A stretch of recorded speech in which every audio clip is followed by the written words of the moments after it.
the golden haze of 1980s pop culture, there was one man who towered over the rest not just in size but in influence. Hulk Hogan, the red and yellow phenomenon, the embodiment of Americana, the man who told millions to train, say their prayers, and eat their vitamins. But beneath the 24-inch pythons, behind the handlebar mustache and the ear-cupping bravado, lies a far more complicated truth. This is the story of Terry Bollea and Hulk Hogan, two personas, one legacy, and a wrestling world forever changed by both. Cut to WrestleMania. I highlight reel. In 1985, Vince McMahon's dream of a national wrestling promotion was still just that, a dream. Hogan wasn't just the centerpiece, he was the dream. Charismatic, larger than life, and perfectly suited for a cartoonish Reagan-era America, he turned wrestling into mainstream entertainment. He wasn't just a wrestler, he was a superhero, marketed to children, families, and anyone who believed in the power of the good guy.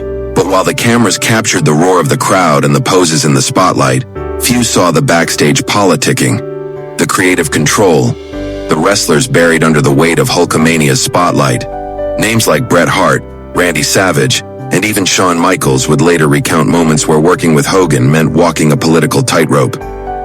Fade into WCW Nitro footage. By the mid-90s, the aura was fading. Audiences wanted something edgier, realer. Hogan's squeaky clean persona began to feel outdated.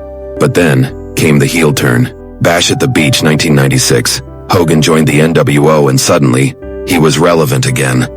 Hollywood Hogan was cunning, manipulative, and cool. It was perhaps the most successful heel turn in wrestling history. But success came with a cost. Slow pan over headlines, lawsuits, and tabloids.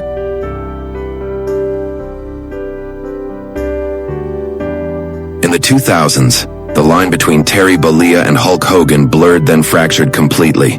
Lawsuits, leaked tapes, and disturbing racial comments shattered the public image he'd cultivated for decades. Fans and fellow wrestlers were left wondering, who was the real Hulk Hogan? In 2015, a court battle with Gawker over a sex tape and privacy rights made him a symbol of media overreach to some, and a disgraced icon to others. The fallout led to his temporary removal from WWE and a legacy in tatters. Still, some fans and many within the industry argued for forgiveness. For all his flaws, Hogan had built modern wrestling. Without Hulkamania, there might be no WWE network, no WrestleMania as we know it, no crossover between Hollywood and wrestling. So how do you remember a man who inspired millions yet disappointed so many? Slow fade to Hogan backstage, sitting quietly alone. Hulk Hogan's legacy is not just one of glory, but contradiction. He elevated the business, yet at times held it back. He brought wrestling to the mainstream, yet struggled to evolve with it. He was both hero and villain on screen and off.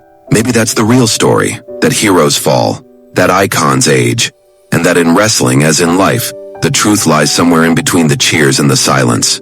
Because when the music stops and the ring empties, what's left behind is legacy, and legacies are never simple.